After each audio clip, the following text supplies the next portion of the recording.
Assalamualaikum warahmatullahi wabarakatuh. Penulisan sejarah kontemporer sebenarnya bisa disajikan dalam bentuk yang agak lebih mudah disimak ya, terutama oleh para penikmat sejarah. Jadi untuk menghasilkan karya sejarah yang ilmiah, sejarah yang akademik, bisa dimulai dengan cara menulis sejarah populer. Jadi sejarah populer ini adalah sejarah yang merupakan penulisan yang pertama bagi seorang sejarawan untuk menyajikan sejarah naratif yang mudah dipahami dan juga merupakan hasil rekonstruksi, terutama rekonstruksi narasi. Nah, bagi sejarawan sebenarnya menulis sejarah populer di satu sisi bisa dipandang mudah, tetapi sebenarnya juga sulit. Jadi jangan dikira bahwa merekonstruksi cerita itu merupakan pekerjaan yang mudah dan murah ya. Tapi yang jelas bahwa merekonstruksi cerita itu memerlukan juga metode teknis ya, yaitu metode sejarah, baik itu yang berkaitan dengan sumber-sumber dokumen maupun dengan sumber sejarah lisan.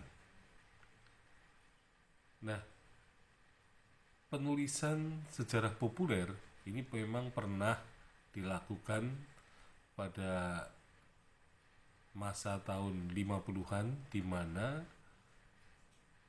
penulisannya itu mencapai atau katakanlah mengalami booming ya, karena ternyata bahwa sejarawan Indonesia dan penikmat sejarahnya rupa-rupanya sangat menyukai gitu ya, apa yang disebut dengan sejarah populer.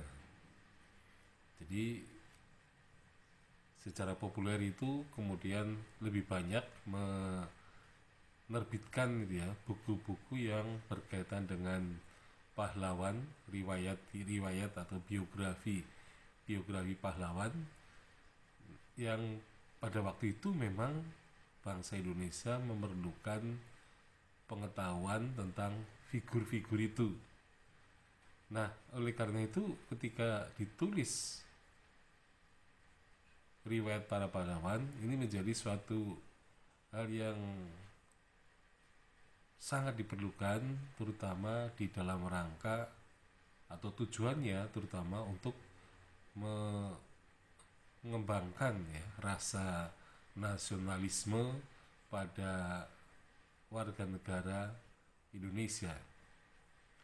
Nah, tetapi khusus untuk masa kontemporer ini, sejarah populer memang perlu disajikan terutama untuk semacam draft ya, bagi penulisan sejarah yang lebih sulit ya, yang lebih akademis. Jadi kita menggunakan cara yang mudah gitu ya, yaitu dengan menulis sejarah populer dengan cara merekonstruksi narasi sejarah ya, yang di kemudian hari sejarah populer ini bisa dilakukan revisi-revisi sehingga kemudian terdapat kelengkapan ya, terutama kelengkapan sumber, dan akhirnya juga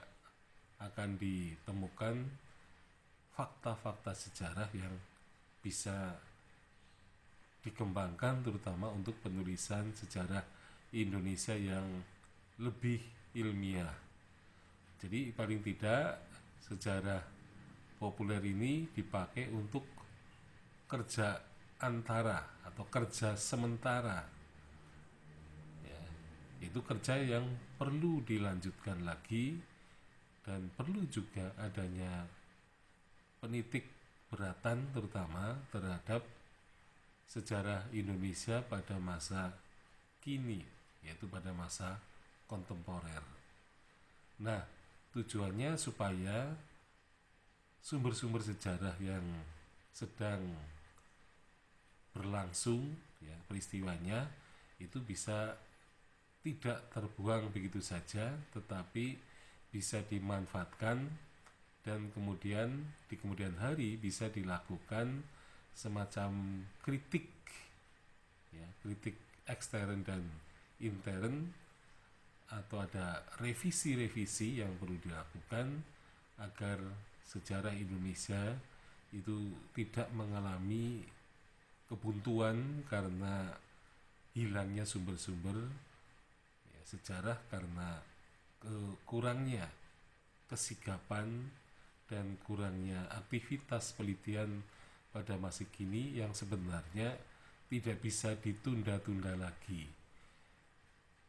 Nah, jadi sepertinya sejarawan Indonesia berdasarkan karya SNI edisi pemutakhiran 2010 dan juga IDAS 2012, kelihatannya memang mereka itu menunda sejarah masa kini yang sebenarnya harusnya memang ditulis secepatnya pada waktunya, karena memang kesaksian para narasumber terutama pelaku dan penyaksi masih dalam jumlah yang besar, sehingga penelitian atau pengumpulan sumber sejarah lisan secara dengan wawancara individual dan simultan maka akan menghasilkan dokumen suara yang menjadi dokumen tertulis. Sekian, Assalamualaikum warahmatullahi wabarakatuh.